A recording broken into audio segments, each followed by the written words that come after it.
Welcome. We'll get started in just a moment.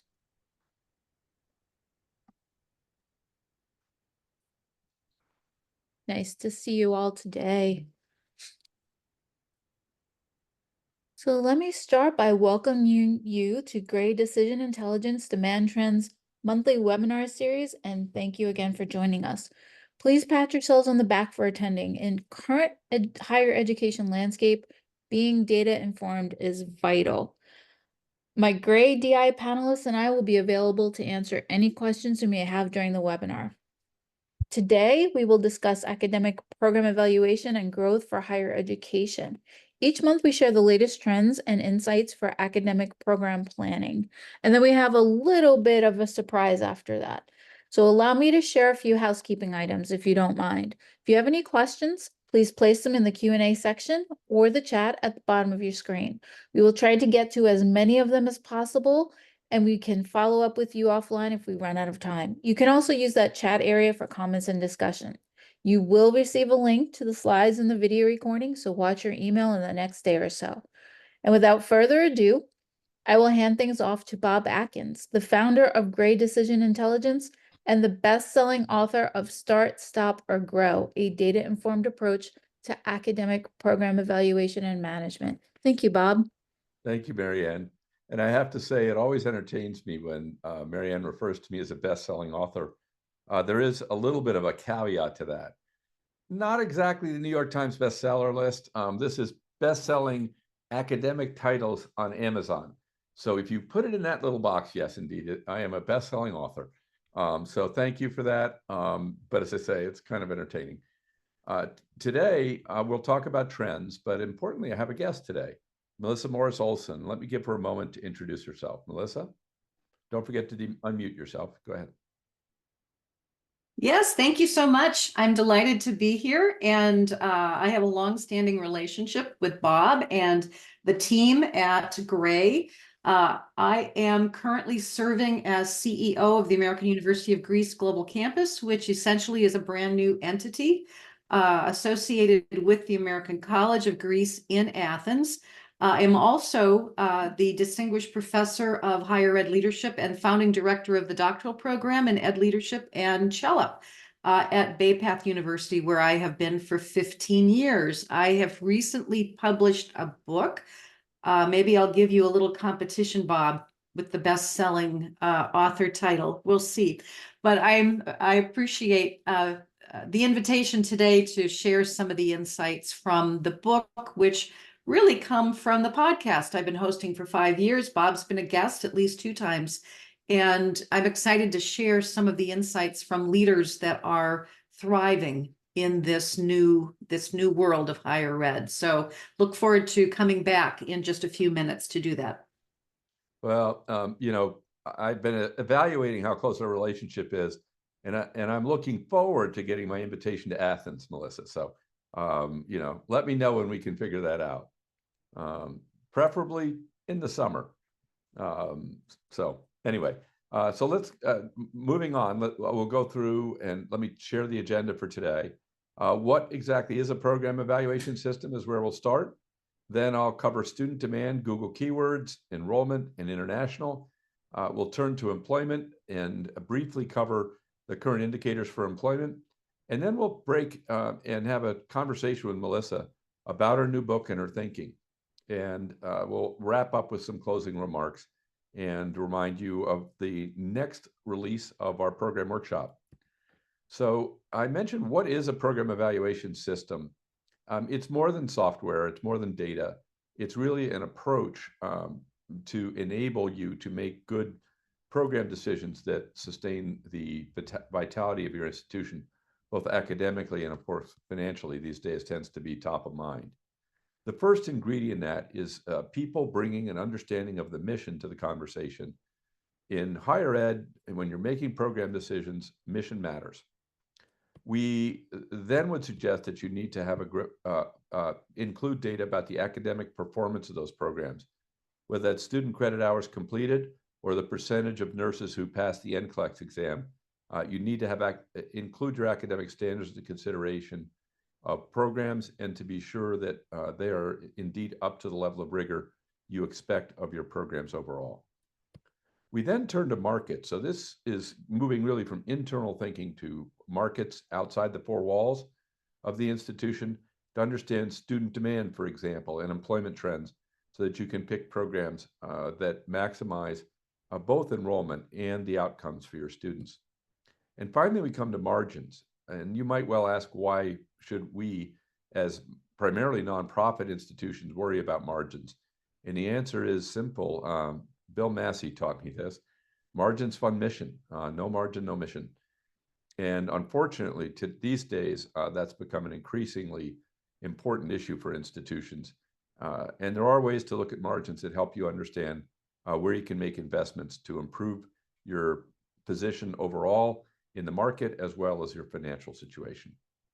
But you have to wrap that in a process that engages the right people, provides them with the right information, and enables them to evaluate programs in a participative, informed process. We would suggest that's best done in workshops, and we run program evaluation workshops to that end, where you bring in the faculty and administrators and others who have an interest in programs and have a robust discussion using the right information to make good decisions. It is not helpful to have folks outside the organization or senior leadership try and, I'll call it, jam down recommendations about programs. Doesn't work, leads to a lot of frustration and slows things down, actually. You might think it would speed them up, but usually doesn't, because of the resistance that's created. And finally, if you do have a good process that includes the right people, the decisions are actually better. And then there's the big missing step. Once you've done an evaluation, you've decided what programs to start, stop, or grow, you do actually need to manage them over time. And in most institutions, that process is episodic, perhaps consistent with accreditor requirements every 3 to 5 years. But the world is changing far too fast for that now, and you need an ongoing process for program management, as well as a process for program evaluation. Now we look at markets, which is where we'll spend our time today. There are 4 dimensions we consider: employment, degree fit, competitive intensity, and student demand. Today, we're going to focus on student demand and employment. Let's turn to student demand. The first indicator we look at is Google search volume. And we create these pretty charts. And the gray bars on these charts indicate data from 2022. The dark blue bar is 2023, and the light blue bar is 2024. So this allows us to see in one place year-over-year trends, month-over-month trends. And we do that because there is seasonality. So simply comparing one month to another doesn't really give you a sense of what the overall pattern is in the Google demand data. It's up, is the bottom line for this month. November is up 35% year over year. However, you'll notice it's sharply down from last year. And when we look at prior years, I wouldn't have expected it to drop quite that much. Normally, September, October, November are kind of flat month over month. And in this case, we can see that the prior months, the light blue bars here, were trending up sharply, and that's reversed. So it may be that the growth is good, but beginning to, the growth rate is beginning to decline. So we look at that and look at the 6-month trailing average. It helps to smooth out those peaks and valleys. You can see a very steady upward trend here in the percent change in Google search volume year over year. I view this as a very optimistic indicator that demand for higher ed is not, in fact, declining. We're starting to see a turnaround. Now, I could also give you the bad news that the reason it's starting to turn around is probably the economy, and the unemployment rate has finally stopped dropping and is now starting to increase, albeit not a great deal. But as soon as the unemployment rate stopped declining, we began to see a flattening in demand for higher education after a long period of decline. So I'm optimistic that with a steady economy, not one that's growing super fast and where the unemployment rate's declining, that we'll begin to see people come back into higher ed at the undergraduate and graduate levels. So let me just take a second. The key thing to remember is that enrollment in higher education tends to flow with the change in the rate of unemployment. So if unemployment is growing, we'll see more people coming into higher ed. If unemployment is declining, you'll see fewer people in higher ed. And that, I think, is actually a much more powerful indicator than pure demographics. Now, there is bad news here, which is the cost of getting a student appears to be going up. Now we're looking at the cost of a click on Google. We're up to $16.10 to have someone click on your ad in Google for a higher ed program. A little bit daunting there when you think that maybe, if you're lucky, 1 in 100 of these people who click will actually enroll in your school, which means this costs at least $1,600 per student to have them come to you through online advertising in Google. And often that number is really much higher. So seeing increases here means we're going to have to devote more money to marketing in order to attract the students who are interested in higher ed, at least if we do that through pay-per-click channels.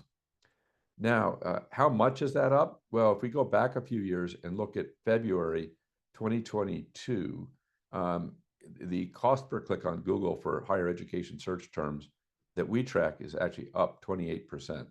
So not only do eggs cost more, Google clicks for higher ed cost more than they used to. Now, if we think about what's growing, the programs are the fastest growing US search volume, and this is unit growth. So this will pick up big programs that are growing. In other months, I won't do it this month, we also track the percentage growth. That'll tend to pick up the smaller programs that are going quite rapidly.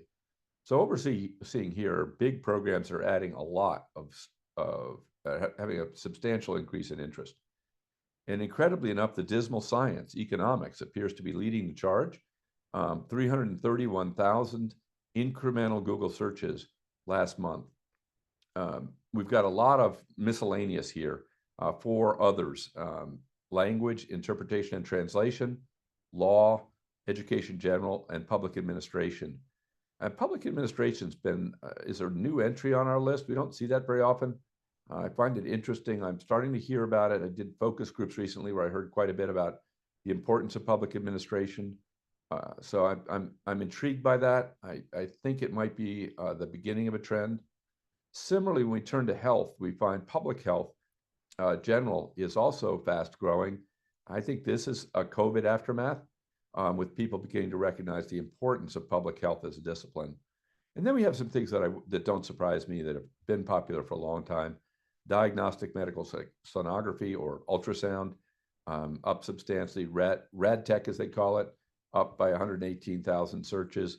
And then we have clinical psychology, up 89,000. We've seen a lot of increase in psychology. I think it's an after effect of the growth in mental health issues in the US, particularly in the college-going population. So I'm not surprised to see this. It's been popular for some time now. Now let's look at enrollment in a little more depth. Let's switch over to enrollment from Google search volume and see what's happening. And the bachelor side, we're up slightly. Really, honestly, that's flat when we're up 2.2%. So that's good news. It was declining for a long time and quite sharply in the past. So getting to up or even flat is a positive trend in enrollment. Graduate enrollment has been more of a roller coaster with some declines, a very sharp uptick, then a decline, and now we're up 3%. So I don't know that that's a trend, but it's good news. What you do see in this data, which I found interesting, is if we go back to 2018, there was just under 0.7 of a graduate student for every undergrad student. So 0.7, if you will. That's up to about 75% of a student for every undergrad student. So as a percentage of total enrollment, graduate enrollment is slowly increasing. And here's my favorite chart because I got to put all my colors on it because there were so many different categories, driving my folks in marketing crazy. If number one here are business programs, there are 3 programs that have the fastest growing new enrollment in terms of units, and again, not percentages. Finance, up 1,700. Human resources, up 1,600. Marketing management, up 1,000. Healthcare programs actually got the top slot with registered nursing. That's no surprise. Do keep in mind when we see enrollments increases of this size in nursing, almost certainly online programs for bachelor's, RN to BSN programs. It's almost impossible to see that kind of growth on ground for a variety of reasons, clinical slots and accreditation rules. But so I think we're looking at there's RN to BSN growing quite quickly. Exercise physiology also up over 1,000 new students last fall. Now, as we look back at cybersecurity, we've got, these are our others, up 2,000. That program has been one of the top 3, maybe top 5 every month for years. At a certain point, that was a small program growing quickly. Now it's actually a big program and it's still growing quickly. So keep that one in mind. If you don't have it, it's generally a very healthy program. Mechanical engineering makes the top 10. That surprises me. Unusual program to see this kind of growth.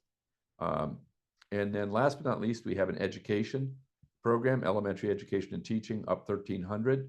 Good news for all of you out there who may be involved in elementary education. There's been a shortage there for quite some time of teachers. So a little bit more interest coming through. And then I don't want to skip another pair here for analytics. Business analytics and data analytics or data science both made the top 10. Those are pretty, I would call semi-obscure, highly quantitative programs that you don't normally see making the list of the top 10. Interesting that they're making it now.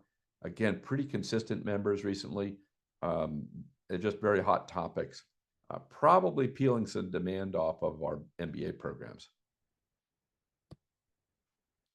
Now, as we look at that master's level, we've got analytics as our 2 of our top 10, business analytics and data analytics or data science, very popular programs at the graduate level. And again, probably peeling some folks out of business admin, but business admin grew too this time, up 2,500. Then we have a few health-related programs, mental health counseling, registered nursing and social work, and then the random assortment of business, cybersecurity again, economics, and elementary education and teaching. Now let's turn to a little bit of data on online. In this case, we're looking at online institutions. These are institutions that are wholly online.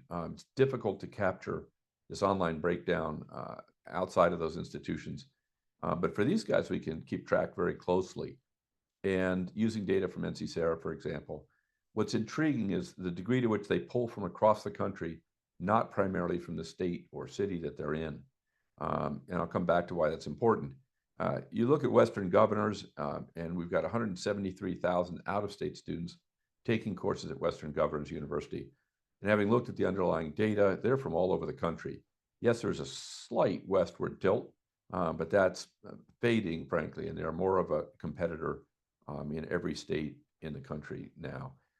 Southern New Hampshire, similarly, similar size too, but also a little bit heavier in the Northeast, but now spreading quite successfully across the country as well. University of Phoenix, long-established competitor. And I think we need to recognize that all of these other folks owe a debt of gratitude to the University of Phoenix.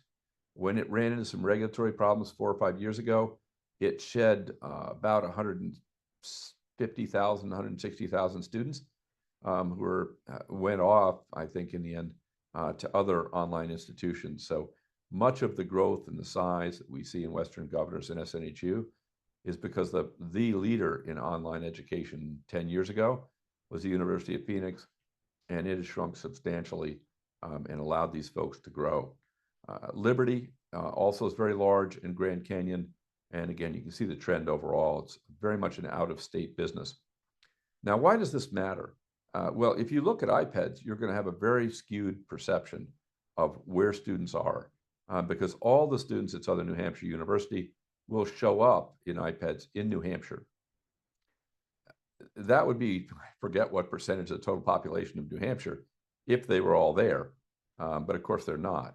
So you get a very significant misrepresentation of the level of competition in New Hampshire and an underestimate of the competition everywhere else. The other place this crops up as a problem is in labor market data. We correct this, but almost no one else does. So when they look at labor market saturation, they look at iPads and they say, how many people are graduating with this degree? And if you took that on its face value, you would conclude that there are more graduates than there are jobs in the state of New Hampshire. Not correct, but that's the way it would appear, because all those SNHU graduates would appear to be in New Hampshire, and that would be many times the number of job openings in that state. And by the way, the mirror image of that is that it appears that there are not enough graduates to take the jobs elsewhere in the country, when in many cases they're simply missing graduates from online programs who could potentially be employed in those fields. So be super careful with labor market saturation data. If you're using any of the traditional data suppliers, their numbers are off. They're significantly off, and they're particularly wrong in any of the states that have large online players. They're going to tell you have all sorts of people who are educated and ready to take jobs in those states who actually aren't in those states at all. This is a particular issue in Arizona. If you look at the University of Phoenix and Grand Canyon, and then throw in one or two other online players in that market, you've literally got, oh, University of Phoenix, yeah. So you've got Grand Canyon, University of Phoenix, oh, and Arizona State University online, which itself has over 100,000 students. You put those three together and you've got well over 200,000 people who appear to be in taking programs in Phoenix who are in other states. So again, be super careful with your labor data too, especially that question of labor market saturation. Now let's take a look at student demand on the international level. Good news is it's up 10% year over year. And in particular, people in Bangladesh leads our list in terms of where people want to, where people are looking for programs in the US. India, not surprisingly, comes in second. Before I go any further, I should mention our data source does not cover China. They can't get behind the firewall. So we are missing China. It would certainly be number one if it were on this list. And then we can see the subcontinent in India, Pakistan, Nepal, all four of those leading our list. I'm always surprised by some of the others, Nigeria in particular, being so large, and Iran, for all our issues with our relationship with Iran, there's still thousands of Iranians who would like to come to the US and study. Then we see Turkey, Egypt, Ghana, and Germany. What do those folks want to study? At the bachelor's level, registered nursing leads the list. And this is the most surprising one, that we have material interest in anthropology. Not one of the programs I would have thought foreigners would want to come study in the US. And then we have some things that are more fit the traditional stereotypes here. Engineering and biotech, biomedical sciences, MRI tech, some more cutting edge or new stuff, animation and video graphics. Then we have graphic design, math, investments, and securities.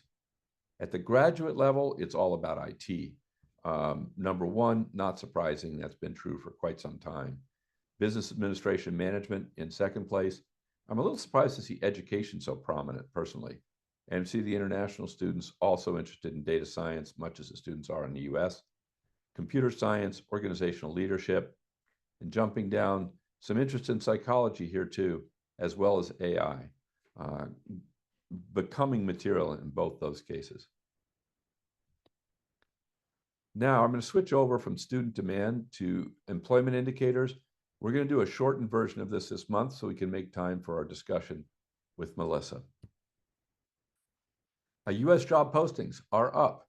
Now they're not up as much as they used to be, which is too bad, but they are up 9% year over year, and down quite a bit from last month. What skills are people looking for from those folks? AI leads the list. And we have several health-related things here. Actually, ignore that. It's not health-related.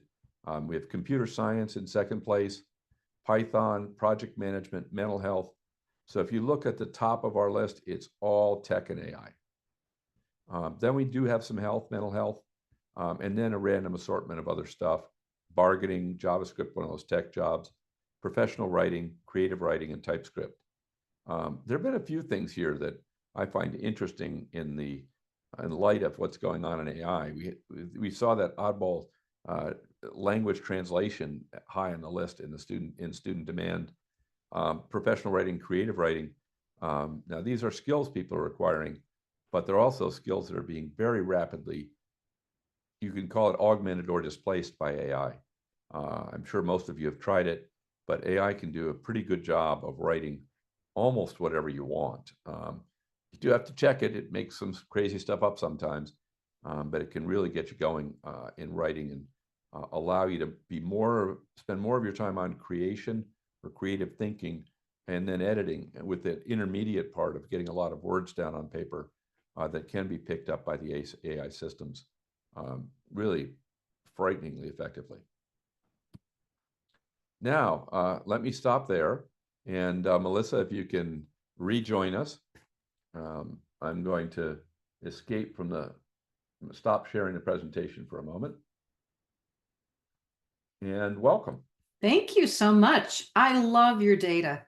You know, I've been using your data for a long time. When I was provost at Bay Path, you didn't know I was going to give you a plug here, but your data were so very helpful to identifying some of the cutting edge programs. And we were one of the first private schools in New England to do cybersecurity. This was a long time ago, both at the undergraduate and the graduate level. So I hope folks really realize what a great resource your data and all of your other resources Well, thank you. Together.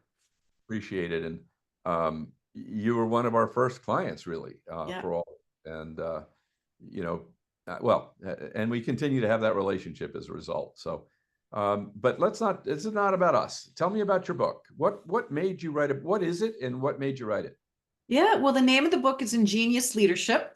And it's my pandemic story. You know, we all have a pandemic story of one kind. For me, when the pandemic hit, it was really clear that higher ed was at a turning point, right? So leaders were being asked to do things, to solve challenges that no one in our lifetime had faced before. And the usual ways of doing things didn't seem to be working very well. And as you know, Bob, I've long been fascinated by leaders who are different from the rest. They stand out for one reason or another. Leaders who can make things happen when they don't have a lot to work with. And so I was really curious, those early days of the pandemic, how the really good leaders were managing, what they were thinking, what strategies they were using to navigate. Well, at the same time, my tech-savvy young adult daughter was living across the hall from me, literally in my house, because her graduate school sent them all home to study online. And she came into my office one day and she said, you know, Mom, you need to do a podcast.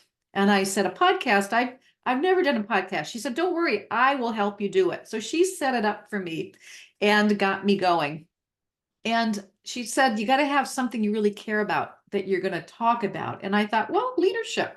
Why not see who I can get to talk with me online in this podcast?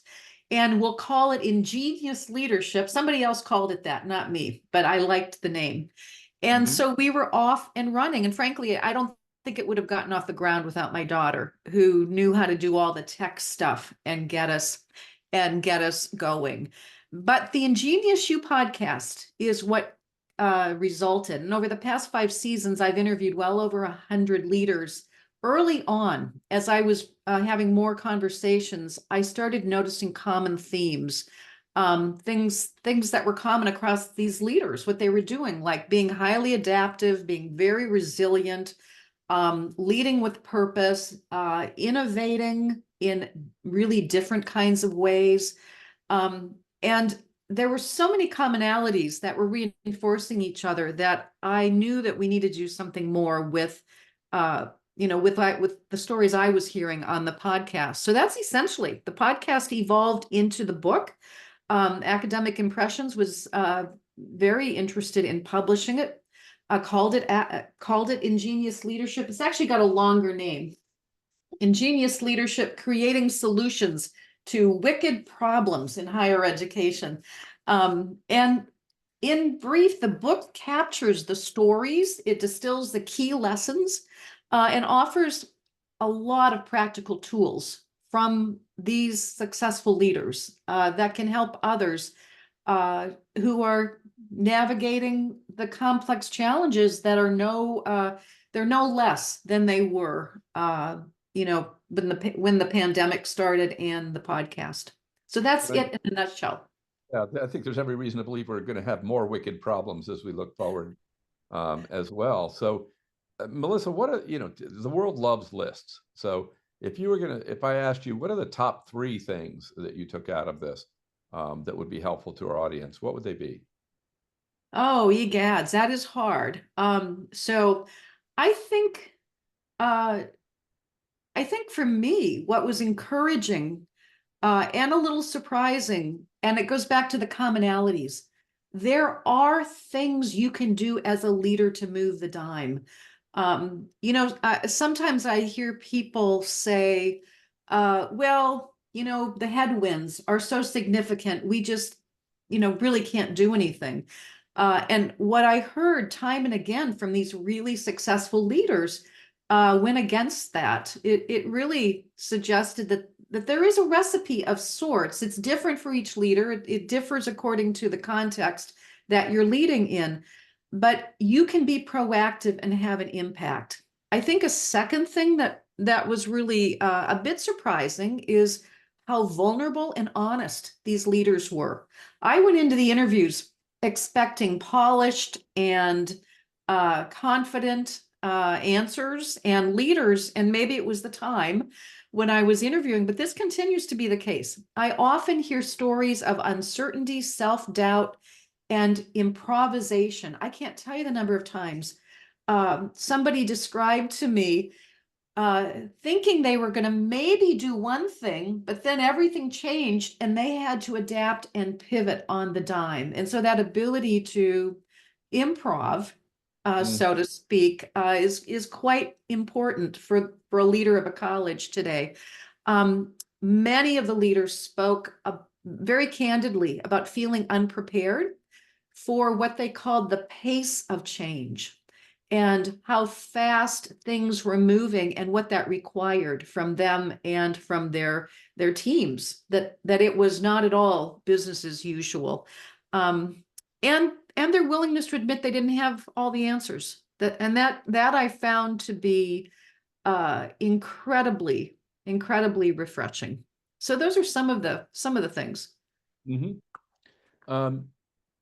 What were the big barriers that they foresaw moving forward? Well, I think, some are external and some are internal. And again, it differs based on the institution. The leaders I've interviewed in the last year or so spoke much more often about the lack of confidence in the public domain, that their concerns, and I think some of this came as a result of the hearings, the government hearings, and then what happened in terms of the women presidents, in particular, and so lack or decline in public confidence in higher ed, and what that might mean for their institutions and for the future of higher ed. That was, one barrier. And what that would mean for funding, public funding, whatever funding you might be dependent on. I think everybody's dependent on public funding. It's just a matter of degree. Right. When you get to Exactly. federal financial aid and so forth. Exactly. Harvard has to pay attention to the federal government. And then there's, of course, all the research funding. So Exactly. Yeah. And for those big institutions that are research focused, that's very much on the radar. I think, though, even more significantly, people talked about the internal barriers and the challenge, how hard. And a number of people talked in very graphic terms about how hard it is to move a campus constituency from point A to point B. And the ones that are really good at it seem to use a combination of they're really good at the human side of leadership, and that's actually one of the themes. I have the book. The book is organized according to 6 broad themes that were really the most significant commonalities across the interviews. And the first, and I have it first on purpose because I really think this is the most significant one. It's called Unleashing Human Experience and Potential. And those leaders that found their sweet spot in terms of making change are by and large really, really good, first of all, at unleashing their own potential. These are people that are pretty self-aware. They're very reflective. They have tough skin. They don't let things get to them. Things roll off their back pretty easily. But they're also really, really skilled at unleashing the potential in the community, whether it's faculty, whether it's staff. And I was thinking of your point earlier, Bob, about involving the community in new program planning and discussion. These leaders do that. They are very good at bringing people to the table and processing ideas and vetting ideas, and are very vulnerable in terms of how they lead.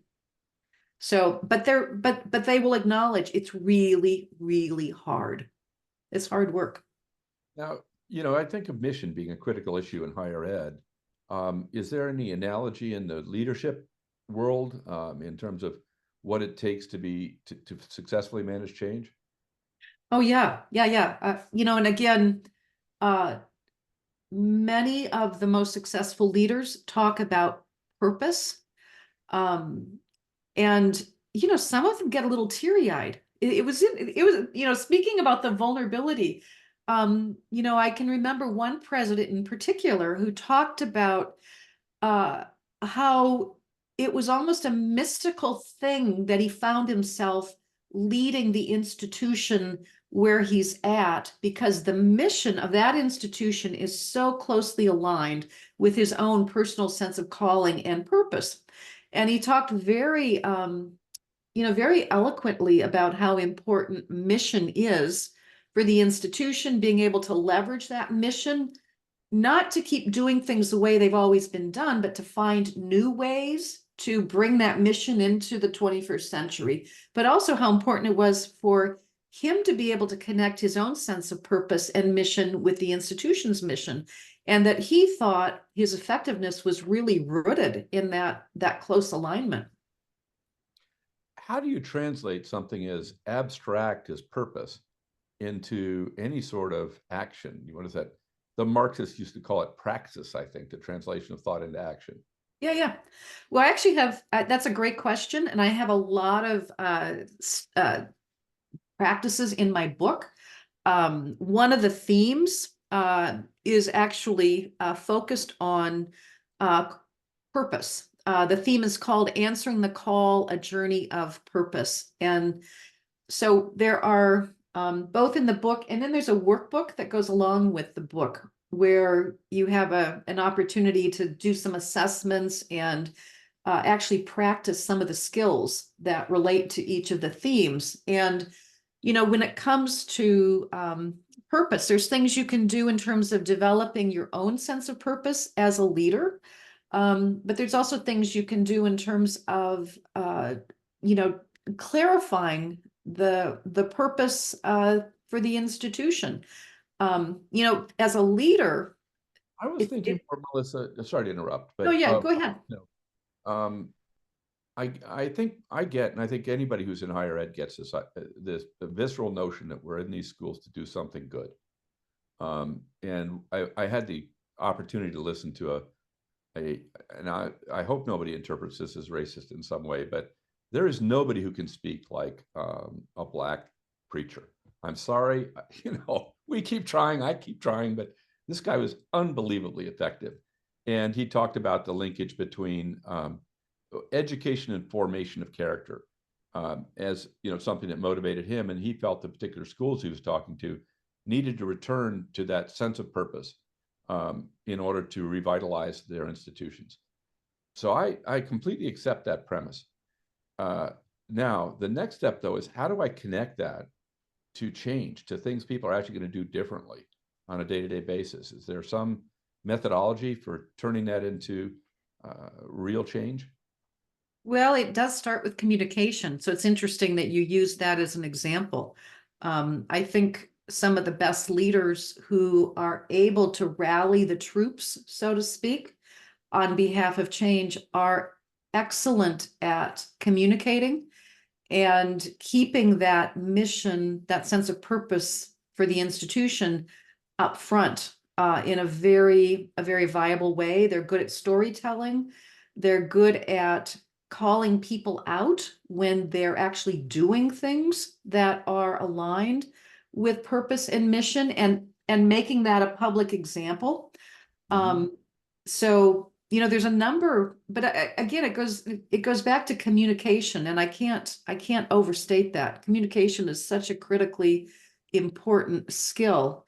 And for some of the leaders, they're like the type of example you provided. Others are effective in communicating in other ways. They may write these missives that are really compelling, that they send out to the entire community once a month, letting people know what's going on and reinforcing the importance of mission. Another president instituted it's like an awards ceremony, essentially, where the institution selected an employee every month who did something that reinforced or was a great example of the mission and the purpose of the institution. So there's actually there's a number. Yeah, go ahead. What about design? I mean, how do you actually translate that into the design for change, design for the future institution? Say more about what you mean. You hear about all sort of design thinking, for example, is a theme in the book. It strikes me that's a way of connecting the purpose to the change you want to affect in the institution. How does that work? Well, and that is a good point. One of the observations I made in the book is I was surprised at how many of these leaders think like design thinkers, even though very few of them have been trained as design thinkers. An exception there would be Michael Crow from Arizona State. And he's a great example of somebody who was very intentional about taking his mission. He came to Arizona State with this passion for making Arizona State a different kind of public institution, and one that really lived out accessibility in every way possible. He wanted Arizona State to be the school for everyone in Arizona. And so he crafted this missive, for want of a better word, and it's on the website. You can go on the Arizona State website and actually see the original document that he drafted. And then look at the strategies that he and others came up with to actually put that dream, that vision into practice. I know from having interviewed him, it's a very iterative process, which is, again, in keeping with design thinking. It was based, even though it came out of his mind, on the front end, he did vet it with a lot of different constituent groups. Which again is design thinking starts by trying to understand the perspective of those you're serving, and then responding to that with whatever it is that you're designing and putting in place. Most of the leaders, though, aren't that intentional. Most of them are, I would say, a bit more intuitive in terms of how it happens, but you can see it on the back end. You can see how that their approach resulted in the strategy being lived out. It just was not as intentional as Michael Crow. Yeah, he really did see it, and they're wonderful. One of my favorite things about that is when he started there, they were not a ranked institution. Yeah, that is not strictly speaking true, because they were ranked #1 in Playboy as the best part of the school. It's hard to imagine that now with where ASU is, both in terms of size and the of departments and programs that are ranked in the top 10 in their disciplines. It's really been an astonishing turnaround, both in terms of the quantity of people they educate, as well as the quality of the institution itself. So Yeah. want to keep an eye on. It's really been a fantastic success story. He's brilliant too. He's what I was so impressed with is his ability to actually describe his thought process out loud and to make sense of what he did and then why and what the outcome was. And that's not always common in leaders, but very self-aware. One of the key concepts that we took away from research on them was he recognized early on that he had a funding issue if he wanted to achieve his mission. And I'm sure he did a good job lobbying the state for more money and so forth. But the real genius in it was figuring out that the only way he could really fund the institution was to grow. Right. And that growth wasn't at the expense of quality, that growth was the funding for the improvements he wanted to make in the quality of education as well as its inclusiveness. I think that's one undergirded, and that and accessibility, the whole launch online, and as well as growth on their on-ground campus. But that linkage, people often resist growth because they feel like it's going to undermine the institution. I don't think the finances of a higher education institution work if you're not growing.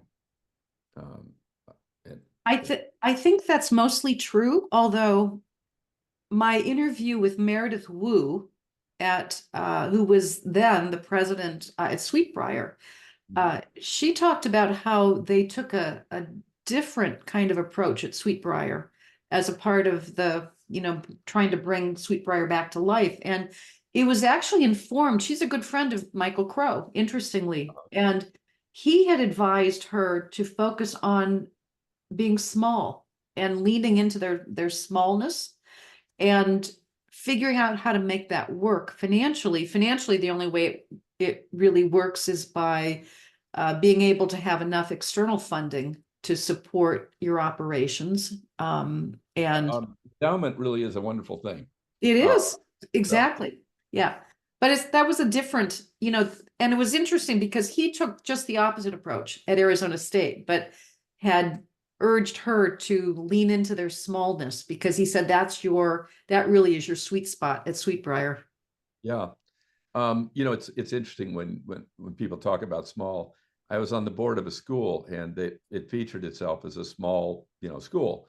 If you rolled the clock back, you discover that the definition of small changed, not just for them, but for all of their peers. Yeah. Well, yeah. So even in the definition of small, they kept creeping upwards, in part because of budgets. And it's one of the few ways you can control tuition is you either have to have more money per student or you have to have more students per dollar of expense. One or the other, otherwise the numbers get very difficult. Yeah, for sure. I want to go back to mission and purpose because another thing that I was struck by is the examples of leaders who grew and innovated from their original mission. So Melek Curry, for example, who's the president at Unity Environmental University, they've been all about environmental education for years and years. When he became president, though, they were maybe 300-400 students. They were dead. They were dead, yeah, not sustainable. And so he led them in expanding to online and taking their core, but reinventing it for a different audience. And I think they're now at about 10,000 students. And he did not, I think he's had a lot of criticism from some of those guardians of the mission, so to speak. But I don't think the school would be around if he hadn't done that. But he innovated from the position of tradition, essentially. And he had a very small platform to pivot on. Yeah. Financially in terms of students, and in a sense that's an asset because he there wasn't that much resistance left per pound, sort of per degree of change needed. But it's also extremely hard to scale off that small a base. For sure. Yeah. Are there So, examples in the book of people who've really been able to turn around and grow from an on ground, and stay on ground? um, there are several. I'm thinking of, oh, Donna Carroll, who was the president at Dominican Mhm. in Chicago and just did a phenomenal job there. She is such a mission-driven leader, but she led the development and expansion of the program portfolio. From when she started, the school was very, very small. It was a Catholic school. I think it might have been a women's college a long time ago. Um, and then she expanded it to co-ed. They went to graduate, to master's, then to doctoral levels. Very, very smart about which programs they added over the years. And they doubled, if not tripled, their enrollment. The institution today is a very, very healthy, vibrant institution. Very smart, very strategic in terms of how they grew. And I think that's a good one because so many of those Catholic women's colleges uh, did not fare well and haven't fared so well. So um, that's So, the one. Oh, go ahead. yeah, I'm wondering, if you can give us an example of some of these folks and how they addressed a very significant challenge. That could be COVID. It could be something much more unique to the institution. What do you think they did that would be different from normal? Well, that one of my favorite stories is Richard Miller, who founded the Olin School of Engineering. Now, he was able to start from scratch, but he was a long time. Are you familiar with his story with No, Olin? no. I know the name, but I don't know the story. Well, he came out of a traditional engineering background. He was at Iowa, which is one of the biggest, most established, well-known engineering schools in the country, and was recruited by these two guys, literally two guys, who decided that we needed a new approach to training engineers in this country, and somehow got a hold of Richard Miller and called him. He thought they were crazy at first, and he even asked, some of his colleagues and his longtime mentor, who said, essentially, you'd be crazy if you did this. You're going to give away your career. But he's a great example of somebody who just had a really interesting vision and a pull to want to do something different. And he had been troubled for a long time by the field of engineering and how engineers were being educated. He thought it was, too narrow, that they were not being trained to think creatively or to be able to innovate in terms of their mindset. And so when he was essentially hired by these two guys, he decided to do it. But he knew he wasn't going to just create or recreate a typical engineering school. He reimagined literally what engineering education could be and put it in place, and turned out to be highly, highly successful. His quote, and I have a quote here from the book, where he said that his guiding principle was, if you can't envision it, you'll never make it. Vision is the quantity that's in short supply, and it is incredibly important. And so he put in place a totally very radical approach to training engineers that emphasized project-based learning, creativity, working together from day one. Olin quickly became a model for engineering education, and particularly for demonstrating that innovation can thrive when leaders dare to envision what doesn't yet exist. And then they've got the courage and the wherewithal to bring it to life.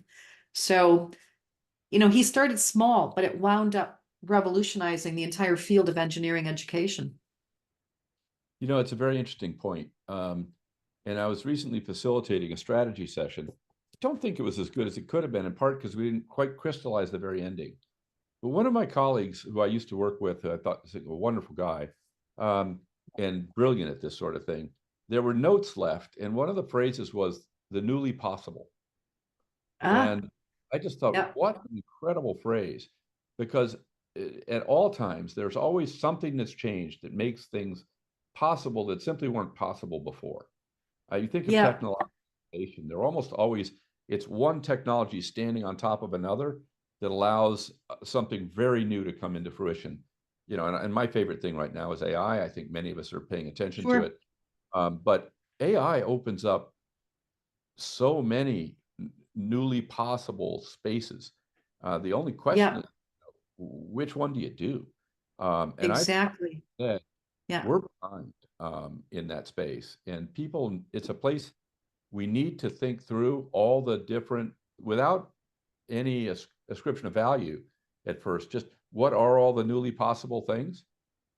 yeah, And taking some of your messages about purpose and design thinking, say, well, now that this is possible, okay, what can I actually do? How can I make the possible real?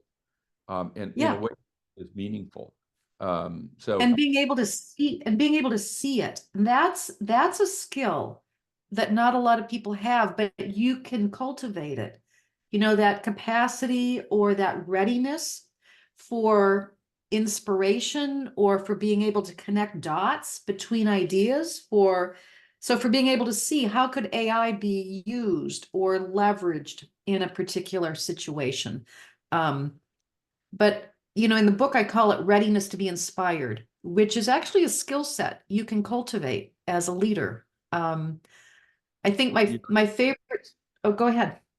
Well, I mean, one of the funny skills that I understand is a part of that actually is sleep. And I find what, you know, to use a fancy word, that liminal state between being awake and asleep, when Yeah, yeah, you can enter that with purpose. You can say, look, I want yeah. to think about this. And it's unbelievable what comes into your mind when it's at that particular state, halfway between conscious and unconscious, can Yeah, yeah. spark some real creativity. I know for me, it's Oh, when I think I think that's a really good point. I don't know if you know Nick Cavino, who's the president of William James College in Boston, but he tells the story. William James College had a different name, was going downhill when he became president. And this is another example of a school that has turned itself around and is growing on the ground. He got a piece of mail addressed to his home address. It was addressed to Mr. William James. Now, that's not his name. yeah, This is a somewhat great story. intentional. Yeah. And he looked at it, and because of his own way of thinking and his readiness, he looked at it and he thought, what a great name that would be for our School of Psychology to be named after the father of modern day psychology and so on. Long story short, he was able to, you know, use that, get everybody on board, and they changed the name of the school. And that was the beginning of the story. It was the thing that transformed the institution. And you know, you and I had this conversation. There's an idea I want to bounce. I wish everybody on the call who's been patient enough to remain this long, if you can give me any feedback on this, I would really welcome it. So fire up those chat buttons. And I'm very sincere in this request, by the way, because I have a fair number of ideas and some of them are really bad. But I can't tell the difference between the good ones and the bad ones. So I need everybody else to help me.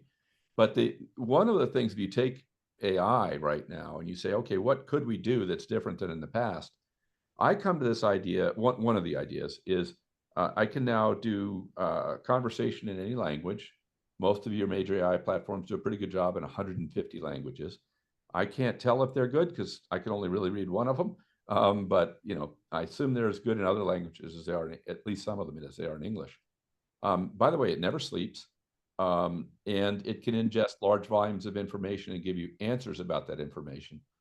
And I was like, well, what if we created a teaching assistant that was could look at the body of a professor's work associated with a given course or broader, and basically give you a chatbot that would talk back and forth between you and that information. And it could take the form of a literal conversation. It could have a voice. It could be video of the professor themselves giving you the feedback. It could, most efficient is probably just text, but it would be able to speak to you in your language. And by that, I don't just mean, in English or Spanish, but also at the level you think, ninth grade English versus 12th grade. And to be honest, many of us, depending on the complexity of the subject, really need ninth grade English because the subject is really hard. We need someone to explain it in a simple way, right? And Yeah. it could be more conceptual or more practical, more examples or more theory, depending on how you learn. I don't know if that's, if people think that would be a good idea, but imagine, kind of what I'm starting to call the infinite TA, right? They could be there anywhere in the world at any time and help you with that material. I think it's a great idea. I mean, imagine if you could translate that to a program, academic program, or a school, and be able to actually offer your degree in any language. So you could be accessible literally to people from all over the world. Language would not be a barrier. I think that's a really interesting idea.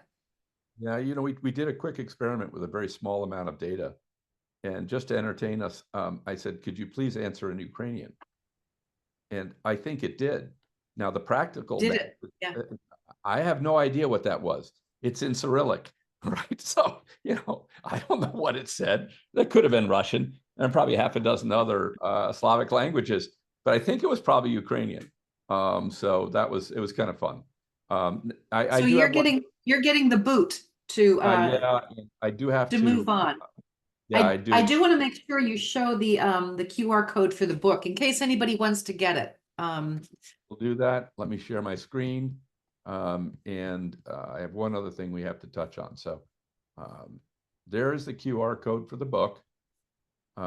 Please, everybody, I think it's very insightful and a good path for both current and future leaders in higher ed is described.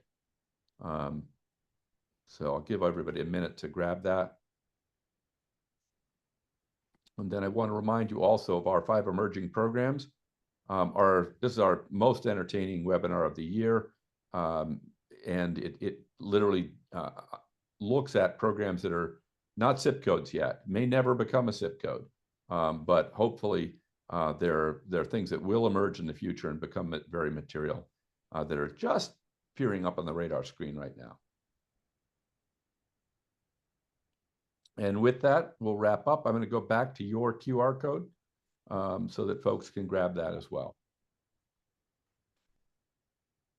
Thank you. Thank you for inviting me. I always enjoy these conversations with you, Bob.